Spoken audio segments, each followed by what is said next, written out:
I'd very much like to thank everybody who's joining us today to learn more about how to maximize profit from quote to sales to service, how industrial manufacturers are streamlining RevOps.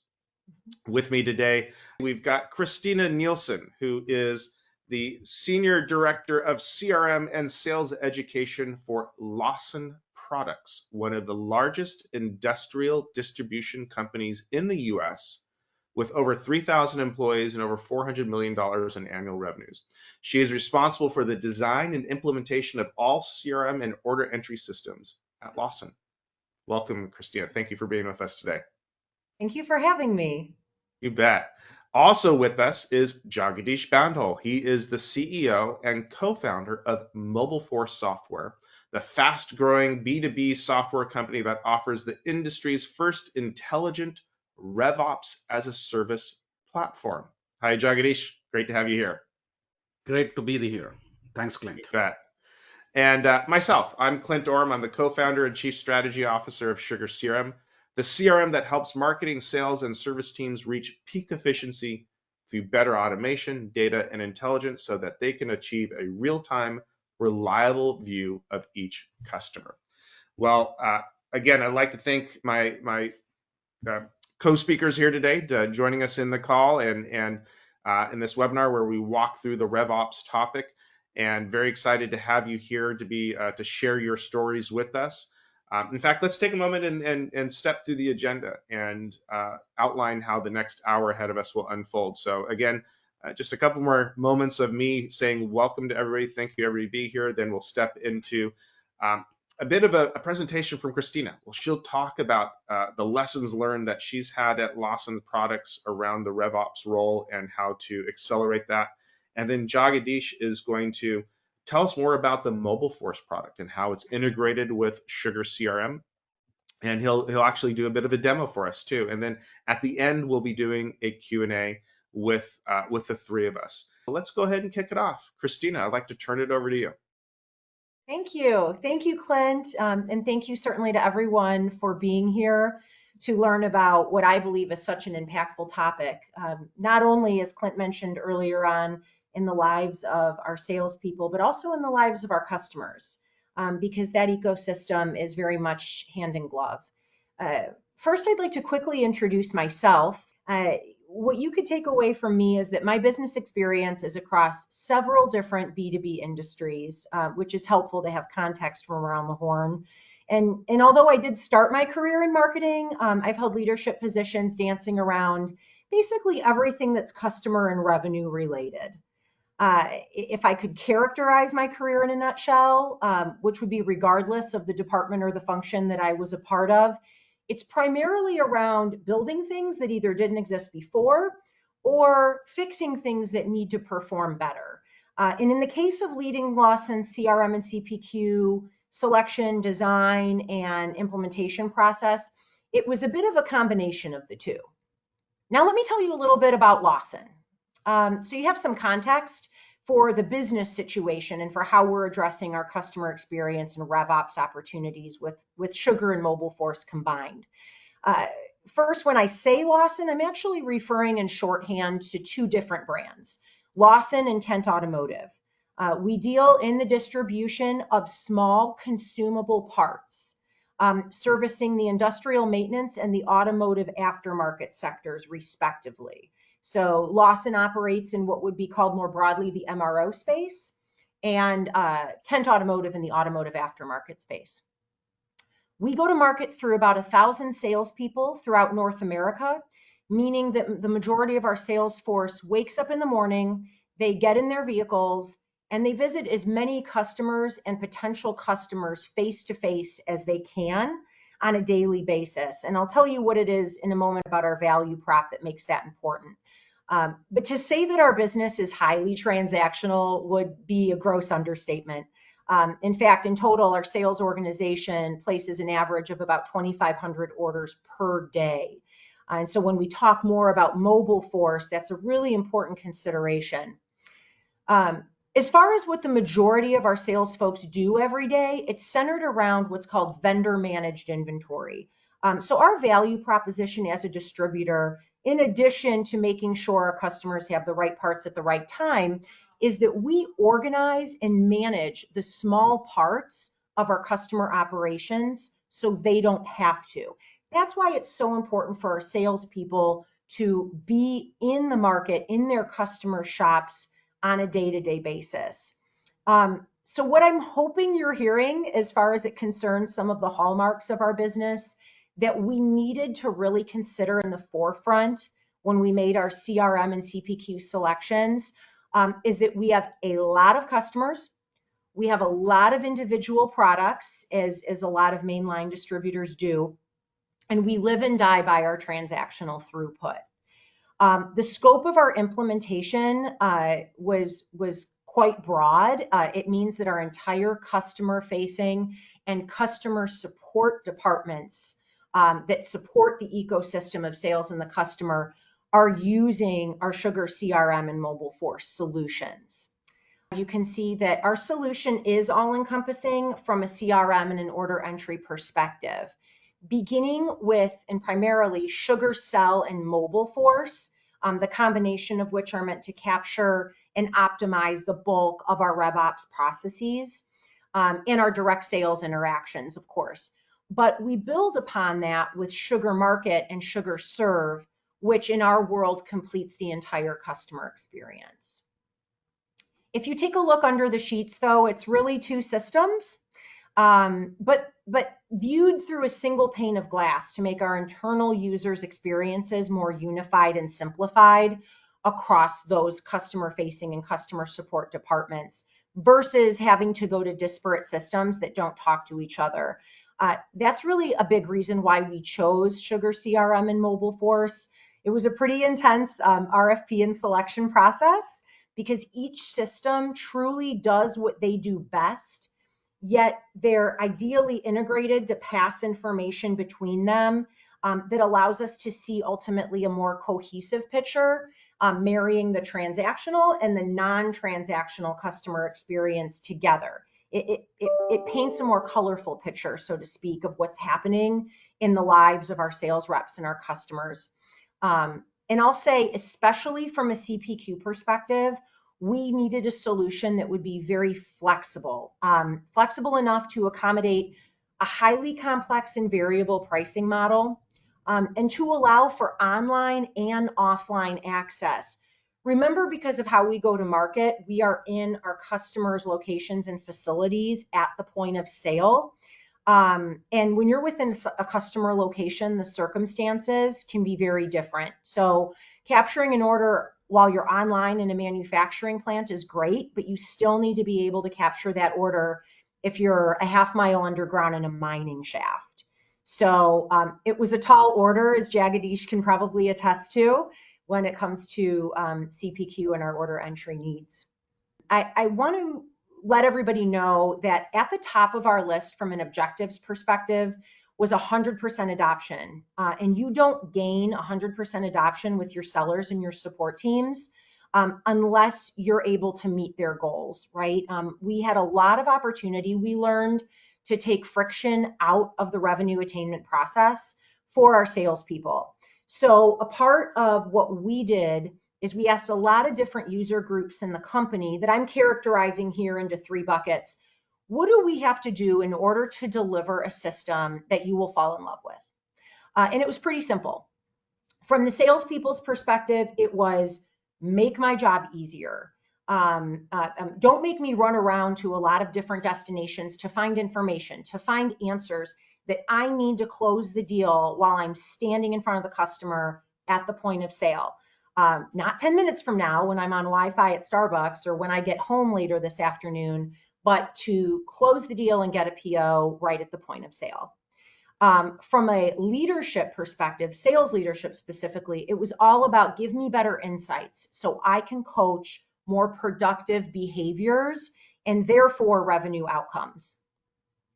Finally, and on the far right here, from an internal support perspective, it was I need to automate and centralize the highest frequency processes that we go through right now, and that at the time were very manual. So I need you to remove the manual and inconsistent behaviors that make it difficult for us to even do business with ourselves every day on the back end. And by the way, all of these interests across these three user groups were very consistent with what we wanted to deliver as an organization. Less friction, higher sales, more automated processes, better control, better ability to spot where bottlenecks happen. So with that alignment, it was a no-brainer of what we were looking for in the systems that we would ultimately choose, being Sugar and Mobile Force. What I want you to see here is that the most important thing we did, and what I would encourage anyone to do who's trying to look at streamlining their RevOps, is look at and map out the current sales rep experience, and see how each step either negatively or positively impacts the customer experience. We're fortunate because as a direct sales organization, if the rep is experiencing friction, it's very likely because of how we go to market that the customer is experiencing friction. So this was kind of a win-win exercise to go through. We needed to answer questions like, what are the barriers to growing revenue and satisfying our customers' needs?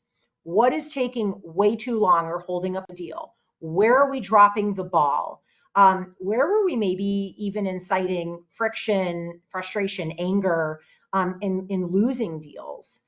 We had to be sure that on day one, we addressed the major landmines and the major disconnects so we could really get that adoption from our users. Obviously, technology is meant to be ever evolving, but we really needed to come out of the gate fast on day one and hit hard to deliver a better sales and customer experience that could be felt immediately. I want to give you some examples of what that looks like within our use case here. First of all, the biggest aha moment we had is that improving the quote to cash process for our business started before the quote. So if you're examining this on behalf of your own business case and use cases, I would encourage you to look at the entire sales rep experience, not just, the moment that interest in a quotation might come through. So let me give you a few examples here. First of all, we needed to make our salespeople more productive from the moment we left their homes. They left their homes, rather, not from the time that they had a quotation opportunity, per se in front of them. So we did this through proximity and mapping. We call proximity planning. This allows our salespeople to visually see their entire pipeline of potential and existing customers, to optimize their driving routes to hit more stops in a day. Our business is a lot like retail in that the more people you see, the more opportunities you have to sell something. So being able to enable one extra stop a day across 1,000 salespeople can have a remarkable impact on revenue overall.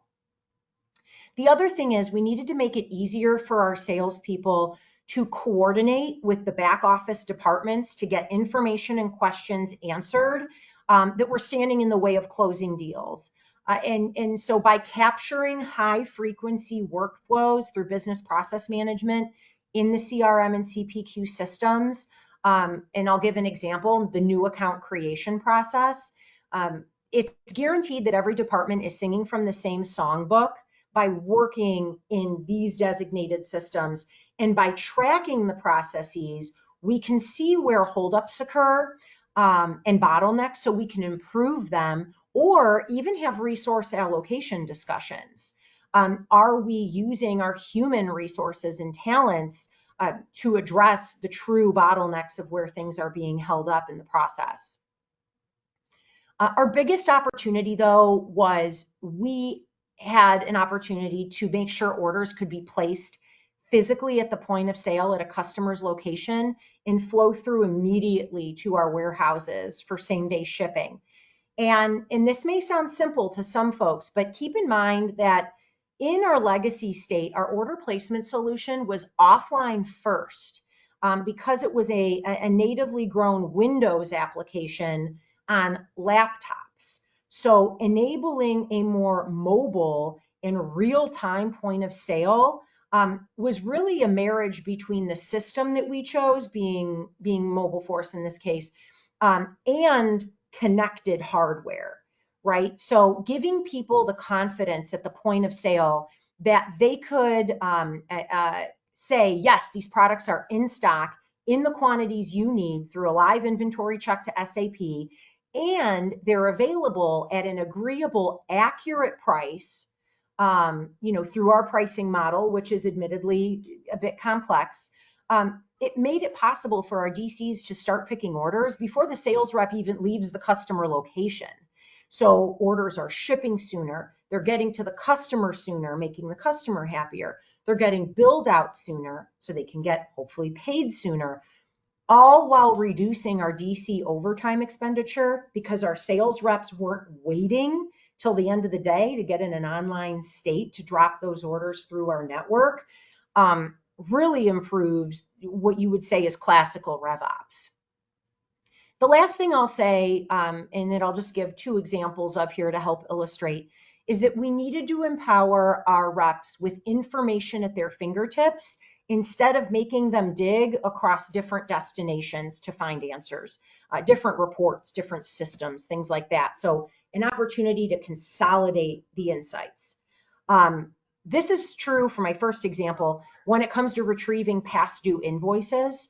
Because our salespeople are the primary interface between Lawson and our customers, we ask for their help to ensure that our customers are current on their invoices. And so by having real-time on-demand access to past due invoices and being able to pull that up on their tablet at the customer location to make sure that Lawson could get to top of mind, top of the pile with their buyers, helps us to reduce our past dues and helps to reduce our incidence of collections or a customer, going to collections. So that was a nice enabler for our sales team and for our customers to keep current. Another example I'll give of delivering revenue producing information is showing sales reps through user-friendly dashboards where customers are missing an order cycle. I've said a few times that our business is very transactional, and in order for us to deliver our value proposition of optimal inventory levels when it comes to consumable small parts, it's really important that you don't skip a beat when it comes to fulfilling or refilling the products within the bins and the cabinets. And so we have a lot of customers, and it can get easy for reps to lose track of their sales cycles. So as inventory management professionals, reminding them, right, where opportunities might slip through the cracks of orders and for inventory replenishment also help to bolster what I would say is the revenue outcomes for the company. So making sure our customers don't run out, and also making sure that we don't miss an opportunity to fulfill that inventory order, because we do have competitors in this space who would jump at the chance certainly to scoop up and move in on our relationship with those customers. So. All right, let me take a breath now. I gave you a lot of information. I hope you were able to stick with me. But for now, let's give Jagadish a chance here to get a word in edgewise. So Jagadish, can I turn it over to you? Thank you, Christina. Thank you so much for that fantastic discussion of use cases, challenges that you guys saw, and how you went about addressing them. I mean, it's been a phenomenal partnership with Lawson Products.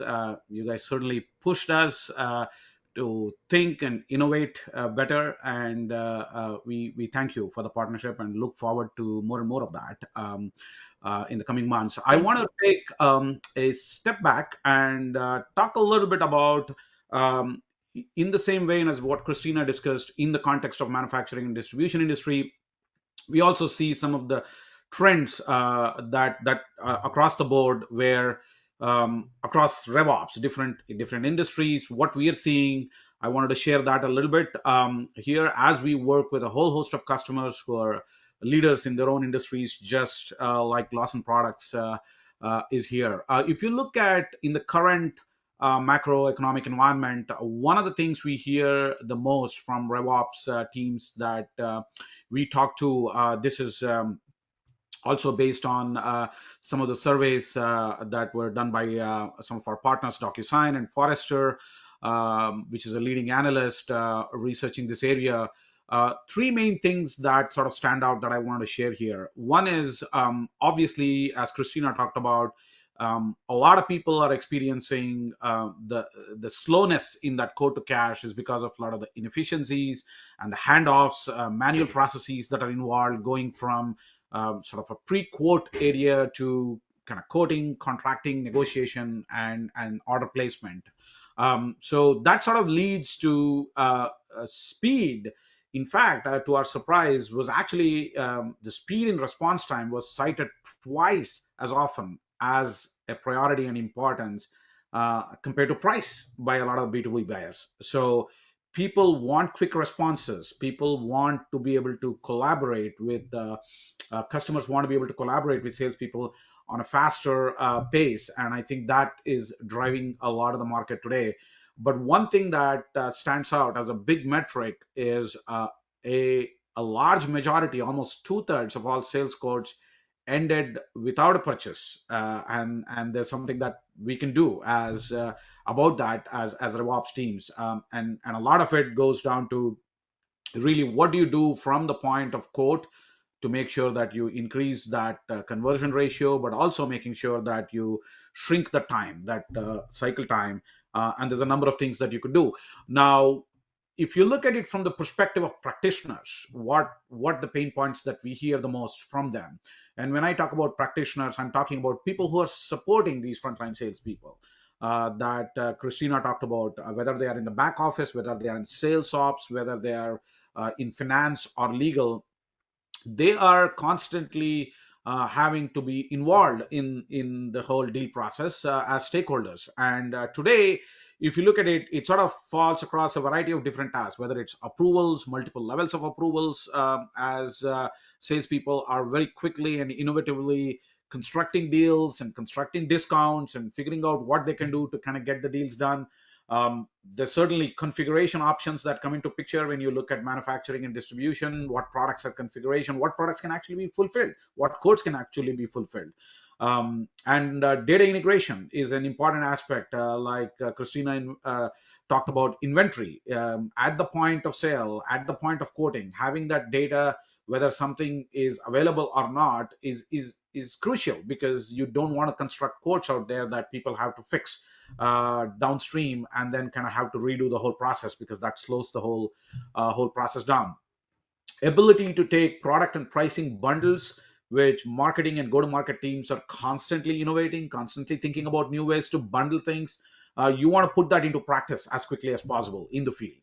And also, the last but not the least, we'll live in the world of AI. We'll live in the world of where we're pushing the boundaries of what machines can do, recommending things, and recommendation systems are slowly coming in to the B2B world, where is there a way we can recommend upsell and cross-sell, are things that sellers can do to help new salespeople who are coming on board be more productive, faster.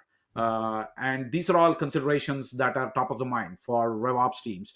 And if you look at a lot of these key considerations, today the systems require, unfortunately, a lot of programming, technical expertise to be able to do these things. RevOps teams typically have to depend, obviously, on IT teams, maybe inside or external technical expertise to be able to kind of put these things in practice.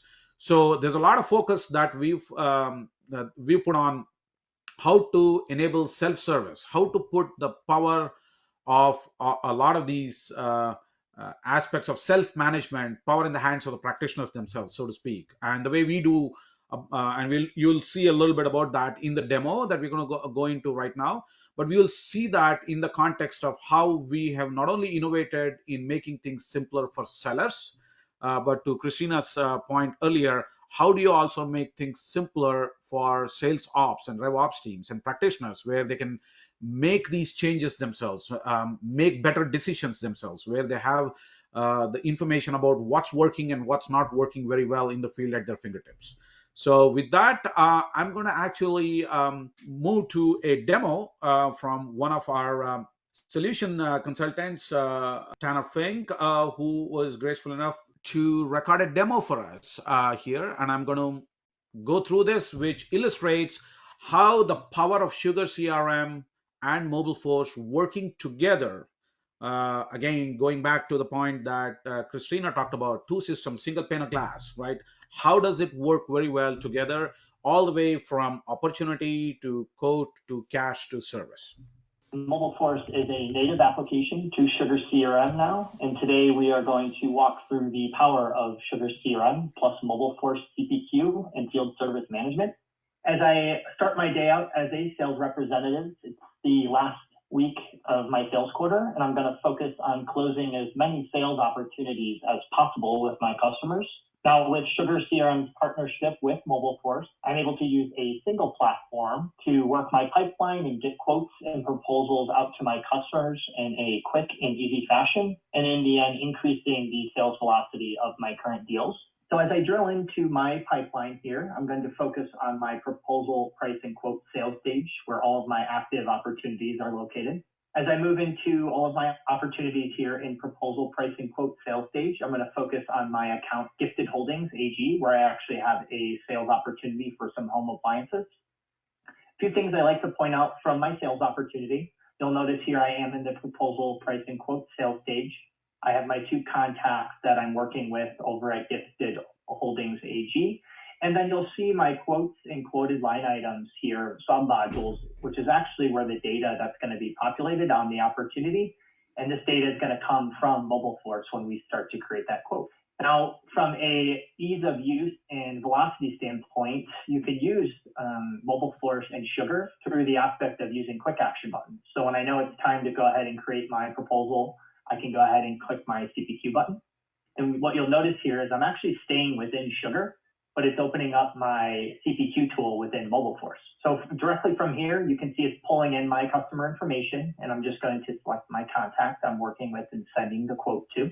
Once I select Donald, you'll see it actually goes ahead and populates the rest of my data here as far as address and contact information I'll be working with on my quote. MobileForce does a great job of just setting up each tab that I need to work next. So now the next step is creating my quote. Now from my quote tab, as I start to build my quote here, MobileForce has a very simple user interface handling complex rules and calculations, as well as large inventories and bringing in data from various third-party applications such as tax info, shipping charges, as well as any customer contract pricing from your ERP system. Now my inventory catalog, as I start to build out my quote here, as I add my line items, you'll see it's structured in more of a folder category where I'm just selecting from a shopping catalog. And I know we're going to be selling some products and parts here. And I'll look at my appliances, and we're selling the Kenmore Elite refrigerator. And we can also use the product catalog. If I'd rather use the search functionality, I can search for any product here. As I add my products, you'll see I'll start to build a list of all the products I'm going to add to my quote.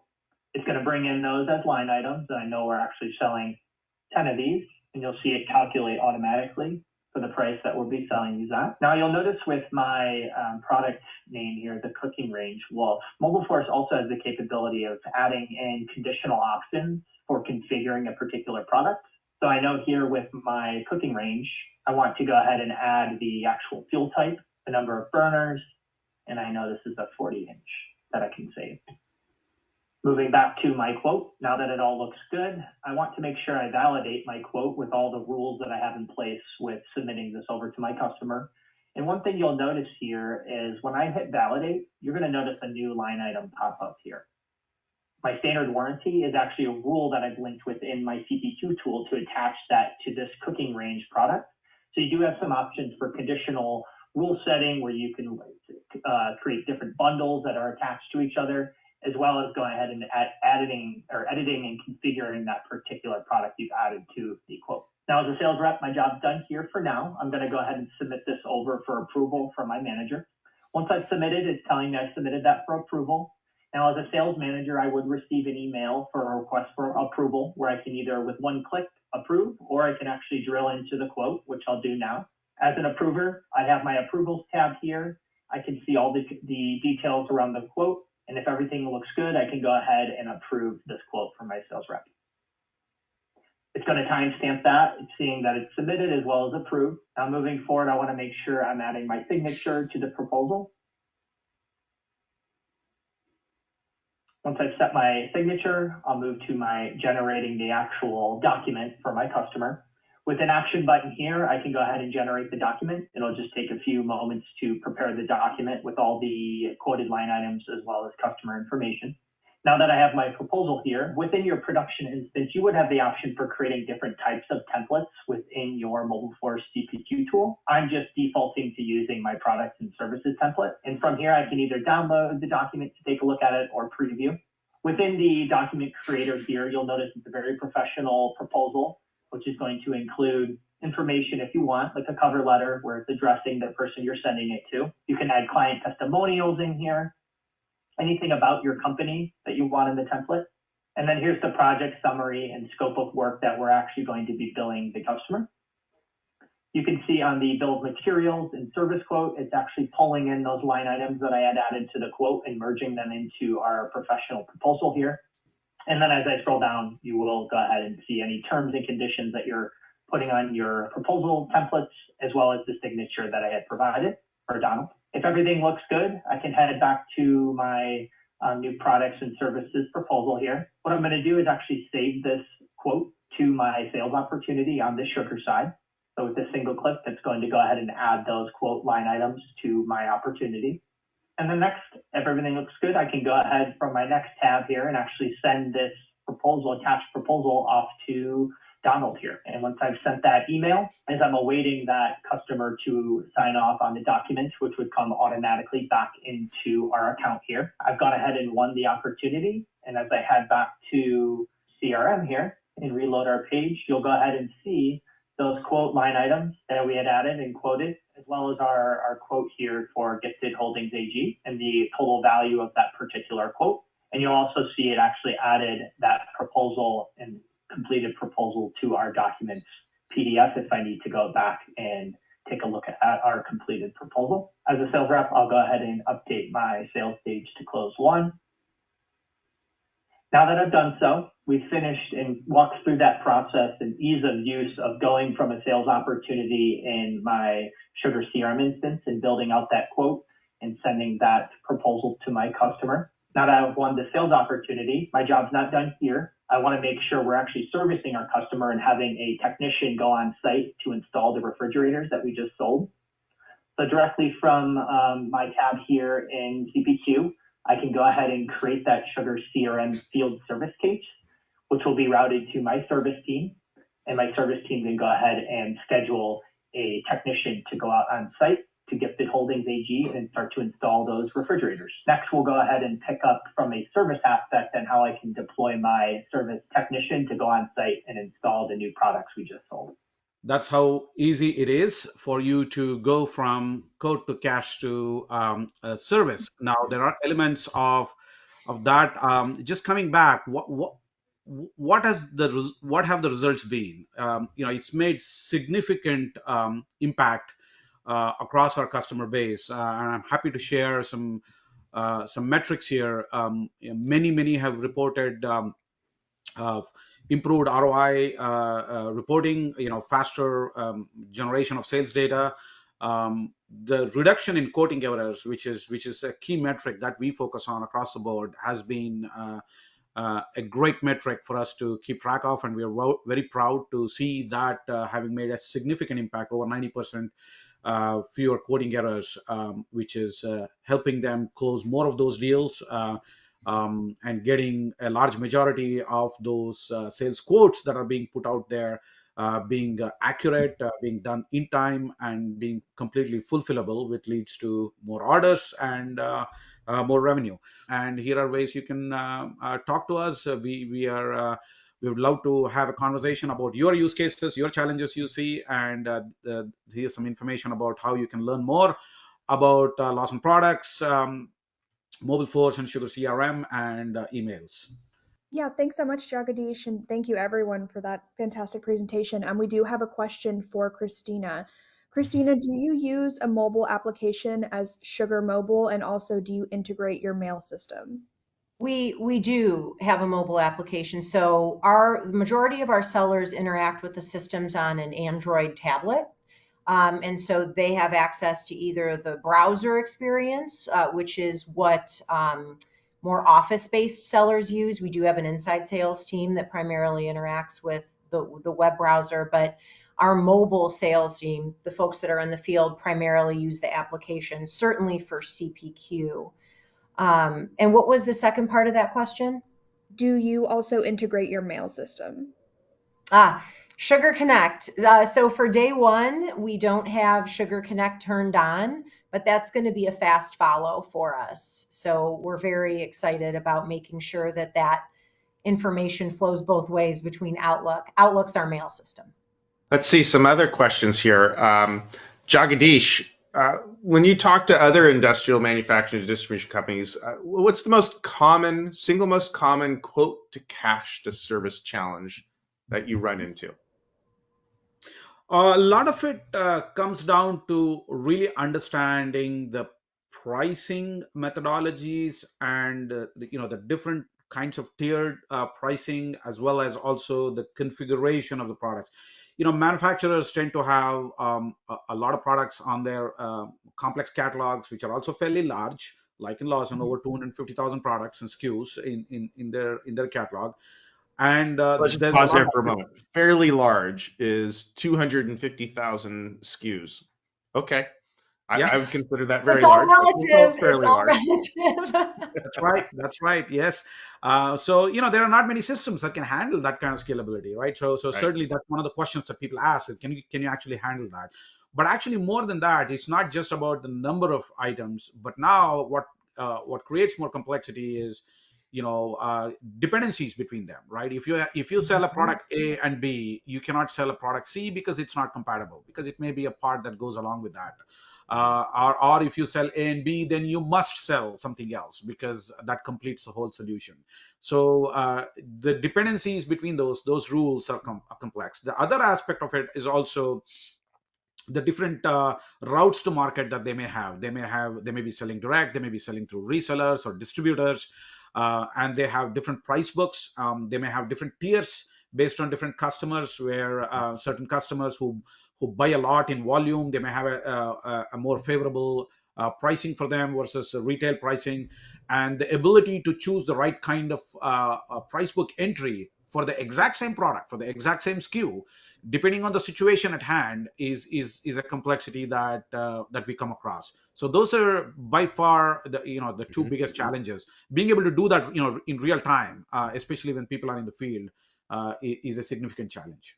And Christina, are you taking advantage of the pricing rules capabilities of MobileForce and the price book and the multiple price book capability? Is that part of your deployment? I'm smiling because I'm not sure. Jagadish, I don't know about your other clients, but I think we've worked this area of the system out pretty darn good. It's not just the number of products we have, like Jagadish alluded to, but it's also the variations and the pricing that we offer based on, the industry that the customer is in. Do we have a contract in place or not? So we've definitely broken this capability in for MobileForce. I think we were probably a difficult client in that regard. Well, I'm curious, Christina, you mentioned earlier in your part of the presentation that you had a homegrown tool that sounds like you had Yes. developed inside of your own IT organization. Yes. What took you from, when you build a homegrown tool, it's always ends up being exactly what you asked for, right? Mhm. Because you got Yeah. to define every single aspect of it. But what led you to the point where you needed to look for commercial off-the-shelf software? Well, there's a lot of reasons. And there's a lot of reasons I think that's probably a best practice. I think number one is we're in the distribution business. We're not in the technology building business. And so in order to take advantage of the latest and greatest, right? Or even something as simple, we all can relate to getting updates on our iPhones or on our Android devices, right? New operating system comes through and there's cool features we want to use and leverage in the business. To get those best practices, you're not going to keep up with that in-house, right? That's just not our core business. The other thing So would it is, be fair to say you had the perfect system at a point in time, but over time it wasn't? yeah, at a point in time.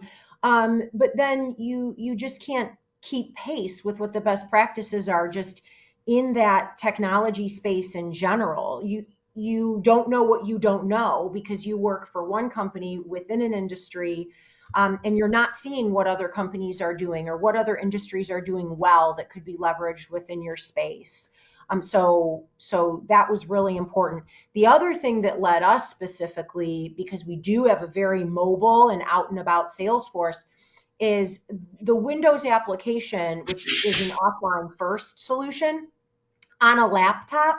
When we have much more mobile friendly access and technology out there, like interacting on tablets, like having cellular data service, it was going to allow us to meet our goals from a ease of doing business standpoint versus losing the productivity of having sales reps not able to place orders at the point of sale, and have to stop somewhere else to rewrite that order or transpose it from a written state to a digital state. There was a lot of reasons. Well, what's the phrase I'll that keep it time brief. kills all deals, right? You need to be Yeah, speedy. You need absolutely. to be on top of it. Yep. Well, especially in the world we live in that is very omnichannel, right? There's always someone just over your shoulder ready to eat your lunch. I used to be a sales leader, and time is not your friend, especially when it comes to being in a transactional business like we are in. So, a lot of reasons. I would be happy to elaborate, but Great. we're on the Well, clock. let's go a step further. You're in production. You're using the system. Yep. What's in your mind right now, off the cuff? What's the single most important benefit that you've seen coming from this? Visibility. And I'm speaking admittedly from a senior leadership perspective, but Right. from a CRM standpoint, and I don't think I mentioned this, but we did not have a CRM prior to this. And when you talk about the cost of operating a sales force and having a value proposition at the scale that we offer it throughout North America, there's almost no corner of North America that goes uncovered, the way that we have our reps organized. That's huge in scale. And to only have transactional insights through our ERP system, which is SAP, you're missing the stake. What really happens, or really to understand how to coach better sales outcomes, you have to understand the non-transactional activities. By the Right. time the order happens or the quotation happens, it's kind of too late, right? Well, What got you there? 99% of the selling has already been done, It's right? over, And how do you tune right? the process, right? Yeah. And so previously we were capturing that through, it's kind of a cloud-based Excel system called Smartsheets. It's not scalable. It doesn't roll up. It doesn't drill down. No, and not offense to the Smartsheets people, but it's not a CRM, and Right. it's not integrated with order placement. So I feel like if you can't have one without the other, if you're going to coach a modern, successful sales force, you have to marry the transactional with the non-transactional to get the most vibrant picture, the most accurate picture of what's going on at a macro level on your sales team. So does that answer your So question? visibility was the number one Visibility, benefit yes. from your perspective, certainly running sales operations and sales enablement. Let's flip it around. Let's ask the tough question. What was your single biggest challenge going from old to new? People, right? We're creatures of habit. Yeah. We get used to doing certain things, right? Our days have a rhythm. We're creatures of routine and familiarity. And to shift that, even change in its most perfect state is disruption. So what did And you do to address that challenge as part of your role? I would say we were very responsible and deliberate about rolling it out in a very measured way. So Mm, we didn't try to go too big too soon. We said, let's take baby steps here. Now, don't get me wrong, the company is moving very quickly. right. So baby steps are relative, just like the number of products in our catalog are relative. But we said, let's go little by little and learn, Yeah. have a good feedback loop, a quantifiable feedback loop that allows for qualitative input. I know that that seems contradictory, but if anyone would like to speak about how we did that, I'd be happy to. And address those concerns as they come in and give it time to breathe.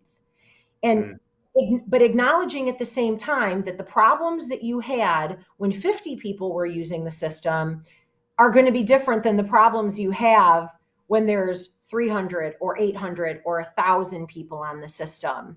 And so just having that mindset on the project team of we are going to take this as it comes and we're going to one bite at a time eat this elephant.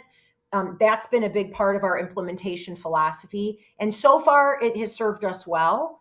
Um, yeah. Yeah, if I would so like to add start there, small, think big, move quickly, right? Yes, yeah. that is much more beautifully put. Thank you, Clint.